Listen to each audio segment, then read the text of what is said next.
नमस्कार, बहुत स्वागत है आपका इस खास बुलेटिन में। मैं हूं आपके साथ अवंतिका श्रीवास्तव। चुनावी खबरों पर चर्चा इस बुलेटिन में करेंगे और शुरुआत करेंगे जिक्र से बीजेपी प्रदेश अध्यक्ष वी.डी. शर्मा के। दिग्विजय सिंह पर निशाना साधते हुए वी.डी. शर्मा नजर आए हैं। उन्होंने कहा है कि दिग्विजय सिंह दौरे कर रहे हैं, वहां बीजेपी और बढ़िया प्रदर्शन करेगी जहां जहां वो पहुंचेंगे। अकेले विंध्य में हम 34 में से 30 सीटें हासिल करेंगे। दिग्विजय सिंह ने जहां भी प्रचार के लिए गए हैं वहां हम बेहतर प्रदर्शन करने वाले हैं। अच्छी बात है। दिग्विजय सिंह जी, मैं तो कहता हूं अकेला बिंद का क्यों, सभी जगह का दौरा करेंगे तो और अच्छा होगा। बिंद में पिछली बार हम 34 में से लगभग 30 सीटें जीते थे और माननीय दिग्विजय सिंह जी का दौरा और गहराई से हो तो जो 4 बच्ची हैं वो भी जीतेंगे। दिग्विजय सिंह जी ने भारत जोड़ो पदयात्रा राहुल गांधी जी थी, उस समय पूरी तरह से 5-6 महीने उसी में लगे थे। वो उन्होंने कहा था उसके बाद कि जैसे ही ये यात्रा खत्म होगी मैं पूरे मध्य प्रदेश का दौरा करूंगा। पहले उन सीटों पे जाएंगे जो 3, 4, 5 बार से हारी है, फिर 3, फिर 2, फिर 1 और फिर जो जीती हुई उन पे जाएंगे। तो ये तो पहले से घोषित प्रोग्राम है। चलिए, ज्यादा चर्चा हम करेंगे। सहयोगी शैलेंद्र हमारे साथ लाइव जोड़े, उनका हम रुख कर लेते हैं। शैलेंद्र, चुनावी साल और एक बार फिर से वी.डी. शर्मा ने दिग्विजय सिंह पर निशाना साधा है और कहीं ना कहीं बताया है कि बीजेपी के लिए बहुत ज्यादा फायदेमंद हो जाता है जहां जहां दिग्विजय सिंह पहुंचते हैं। क्या कुछ मायने इसके? देखिए, बिल्कुल कल से दिग्विजय सिंह का बिंद का दौरा शुरू हो रहा है। वो 3 दिन तक बिंद इलाके में रहेंगे। बिंद वो इलाका है जहां 2018 में कांग्रेस को जो है अच्छी सफलता नहीं मिली थी और बीजेपी वहां बम्पर तरीके से जीती थी। और यही कारण है कि उसके ठीक पहले, नहीं चुनाव का ऐलान नहीं हुआ है लेकिन उसके ठीक पहले कांग्रेस अब वहां रणनीति बनाने में जुट गई कि कैसे 2018 में जो हार मिली थी उसको जीत में कन्वर्ट किया जाए। लेकिन जैसे ही उनका दौरा निर्धारित हुआ उसके बाद प्रदेश अध्यक्ष वी.डी. शर्मा ने भी हमला बोला है दिग्विजय सिंह पर और कहा है कि मैं तो ये कहता हूं कि बिंद में नहीं बल्कि पूरे प्रदेश में उनको दौरे करने चाहिए। उन्होंने कहा कि 2018 के चुनाव में 34 में से 30 सीटें बिंद में बीजेपी जीती थी, लेकिन अगर दिग्विजय सिंह उस इलाके का दौरा करने जा रहे हैं तो जो शेष 4 सीटें हैं वो भी बीजेपी के खाते में आएंगी। इस तरह का दावा जो है वो प्रदेश अध्यक्ष वी.डी. शर्मा की तरफ से किया गया है। हालांकि उन्होंने बाद में कहा कि कांग्रेस के लोग कहां दौरा करते हैं, क्या दौरा करते हैं, इससे बीजेपी के परफॉर्मेंस पर कोई फर्क नहीं पड़ता है। बीजेपी अपनी रीति नीति के लिहाज से लगातार न केवल मध्य प्रदेश में बल्कि देश में नॉर्थ ईस्ट से लेकर आगे तक लगातार आगे बढ़ती जा रही है और 2023 और 24 के चुनाव में भी बीजेपी को जीत मिलेगी। तो कहीं ना कहीं एक बड़ा हमला दिग्विजय सिंह पर बोला है, क्योंकि अक्सर ये देखने में आता है कि जब भी दिग्विजय सिंह मध्य प्रदेश के दौरे पर आते हैं तो वो गाहे बगाहे, भले ही वो बीजेपी के नेताओं को कुछ ना बोलते हैं, उनके खिलाफ कोई बयान ना देते हों, लेकिन उनके दौरे की आहट से ही जो है बीजेपी के लोग जो है उन पर हमलावर हो जाते हैं और उनको लगातार घेरने की कोशिश करने लगते हैं। और इस बार जिस तरीके से उनका दौरा जो कल से शुरू हुआ उसको लेकर फिर एक बार जो है बयानों का दौर शुरू हो गया है। जी, शुक्रिया आपका शैलेंद्र इस पूरी चर्चा के लिए। और मध्य प्रदेश की विधानसभा क्षेत्र क्रमांक 225 मंदसौर जिले की एक महत्वपूर्ण सीट, यहां से परिसीमन के बाद लगातार भारतीय जनता पार्टी की विजय होती आ रही है। लगातार 3 बार से प्रदेश के वित्त मंत्री जगदीश देवड़ा विधायक रहे हैं। भारतीय जनता पार्टी के पास जहां एक और विकास का मुद्दा है तो वहीं कांग्रेस के पास भ्रष्टाचार का मुद्दा है। कांग्रेस का आरोप है कि विकास तो हुआ है लेकिन भारतीय जनता पार्टी के नेताओं का हुआ है। विकास के दावे और भ्रष्टाचार के आरोपों के बीच न्यूज 18 की टीम मल्हारगढ़ विधानसभा क्षेत्र के सबसे बड़े क्षेत्र नारायणगढ़ जा पहुंची। वहां पर भारतीय जनता पार्टी के नेताओं और कार्यकर्ताओं, कांग्रेस के नेताओं कार्यकर्ताओं और आम जनता की राय जानी। देखिए, 2023 का महाभारत होगा। नवंबर में चुनाव होने वाले हैं और चुनाव का माहौल अभी से शुरू हो गया है। लोग 2023 के विधानसभा चुनाव की तस्वीर देखना चाहते हैं और उसके पहले ही सियासत गर्म होने लगी है। यहां तक कि सुदूर मल्हारगढ़ विधानसभा क्षेत्र के नारायणगढ़ में भी लोग अब जागरूक होने लगे हैं।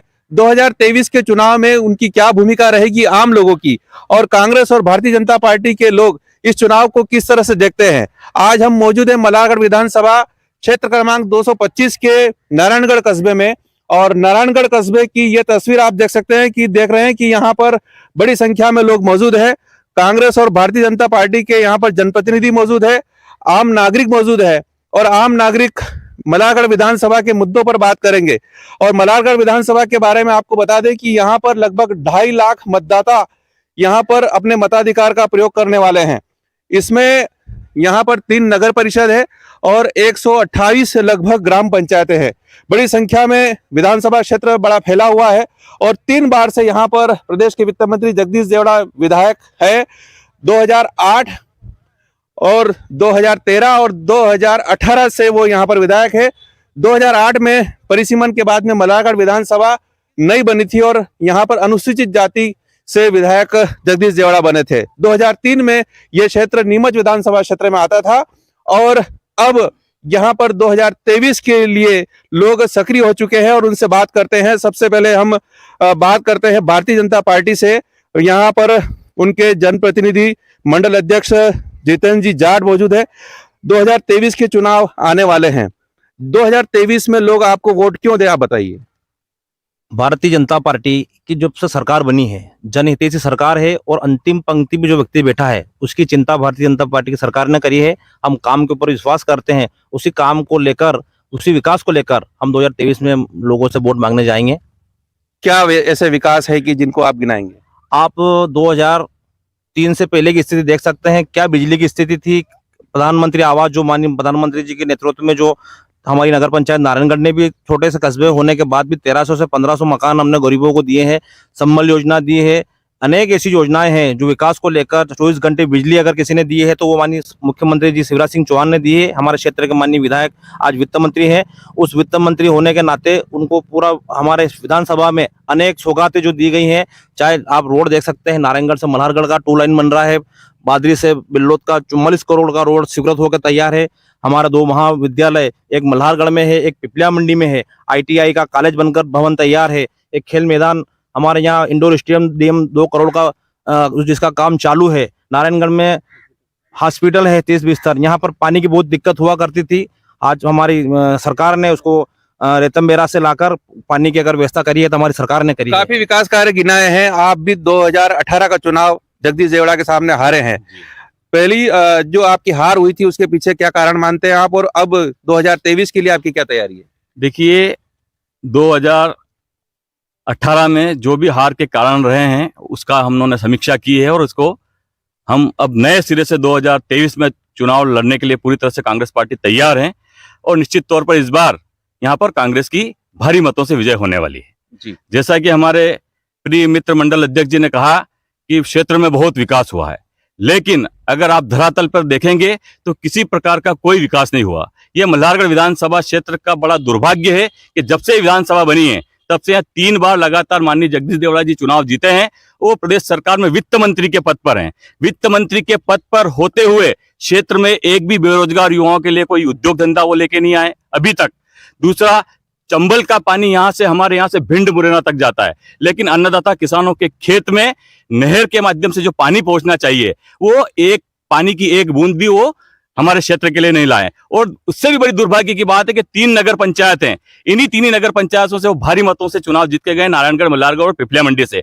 लेकिन तीनों अभी गर्मी आने वाली है और पेयजल की सबसे बड़ी समस्या रहती है। लेकिन चंबल का पानी पेयजल के लिए यहाँ से मात्र 12-23 किलोमीटर पे चंबल हमारी डैम बना हुआ, लेकिन वहां से पाइपलाइन के जरिए यहाँ पर पानी देना चाहिए। वो पानी के लिए भी उन्होंने कुछ नहीं किया। आपने पानी का मुद्दा उठाया। मेरे साथ किसान कमलेश जी चौधरी मौजूद है। कमलेश जी, 876 करोड़ की किसानों के लिए योजना अभी स्वीकृत हुई है, क्या कहेंगे आप? ये किसानों का भाग्य बदल देगी। वास्तव में ये अटल जी का विचार था और अटल जी ने कहा था कि किसानों की यदि जिंदगी बदलना है तो उनको खेत को पानी मिलना चाहिए और नदियों को जोड़ो। उसमें सबसे पहले हमारे अंकल जी है बंशीलाल जी वेद, उन्होंने बताया था कि अगर अटल जी ने बात रखी थी तो कांग्रेस के जो वर्तमान उपाध्यक्ष रहे राहुल गांधी, उन्होंने सबसे पहले इस चीज़ का विरोध किया था कि यदि आप नदियों को जोड़ोगे तो यहाँ पे पर्यावरण नष्ट होगा। इस प्रकार से मुद्दा उठाया। लेकिन यदि नदियाँ जुड़ेगी तो किसानों को खेत को पानी मिलेगा, उत्पादन बढ़ेगा और किसानों का आय अपने दोगुनी क्षेत्र होगी। में जो योजना आ रही है उसके बारे में क्या कहेंगे? ये बिल्कुल इस क्षेत्र के किसानों का भाग्य बदल देगी। तो यहाँ के किसानों का कहना है कि जो योजना आ रही है भाग्य बदल देगी। आप यहाँ के रहने वाले हैं, किस तरह से आप देखते हैं 2023 को लेकर के? युवा क्या सोचता है? युवाओं को बहुत अच्छा मिला है। यहाँ पर युवा पूरी तरीके से सशक्त हुआ है और माननीय वित्त मंत्री जी जो हमारे रहे हैं उन्होंने युवाओं के लिए बहुत योजनाएं लाए हैं। बहुत प्रकार की यहाँ पर ये करी है योजनाएं चलाई है और बहुत अच्छा काम उन्होंने युवाओं के लिए भी किया है। आप बताइए, जो आम नागरिक है वो आम नागरिक 2023 के चुनाव में किस तरह की सरकार चाहता है? 2023 में आम नागरिक भारतीय जनता पार्टी की सरकार चाहेगा, क्योंकि जो काम भारतीय जनता पार्टी ने 2003 के बाद किए हैं ये एक कल्पनीय है। मतलब इतना विकास इस क्षेत्र में हुआ है जो कभी नहीं हुआ है। कांग्रेस ने 70 साल में राज किया है, लेकिन विकास के नाम पर कुछ भी नहीं है। आज भारतीय जनता पार्टी की जहां जहां सरकार है, विकास के नाम पर भारतीय जनता पार्टी को वोट मिल रहा है, चाहे वो सड़क परियोजना हो, प्रधानमंत्री सिंचाई परियोजना हो, और मुख्य किसान सम्मान निधि हो, और एक और अच्छी योजना आ रही है भारतीय जनता पार्टी की, लाडली बहन योजना, जिससे बहनों को भी उनको 1000 रुपये हर महीने मिलेंगे। मतलब साल भर के 12,000 रुपये मिलेंगे। मतलब हर तरह से जनता भारतीय जनता पार्टी की ओर आस लगाकर देख रही है कि भारतीय जनता लगाया जा सकता है कि यहाँ पर आम नागरिक जागरूक है, कांग्रेस के लोग जागरूक है और भारतीय जनता पार्टी के लोग भी जागरूक है। भारतीय जनता पार्टी जहाँ विकास का दावा कर रही है, वहीं कांग्रेस का सीधा आरोप है कि विकास इनके नेताओं का हुआ है और भ्रष्टाचार यहाँ पर बड़ा है। तो देखने वाली बात ही होगी कि 2023 में किस तरह यहाँ पर मध्य प्रदेश में सरकार बनने वाली है और नीचे से नीचे स्तर पर किस तरह से गांव और कस्बों के लोग सक्रिय हो चुके हैं। नरेंद्र धनोतिया, न्यूज़ 18, मंदसौर। दिग्गज कलाकार सतीश कौशिक अब इस दुनिया में नहीं रहे। बॉलीवुड ने एक ऐसा सितारा खो दिया है जिसने एक्टिंग के साथ ही राइटिंग और प्रोड्यूसिंग के तौर पर अपनी पहचान बनाई।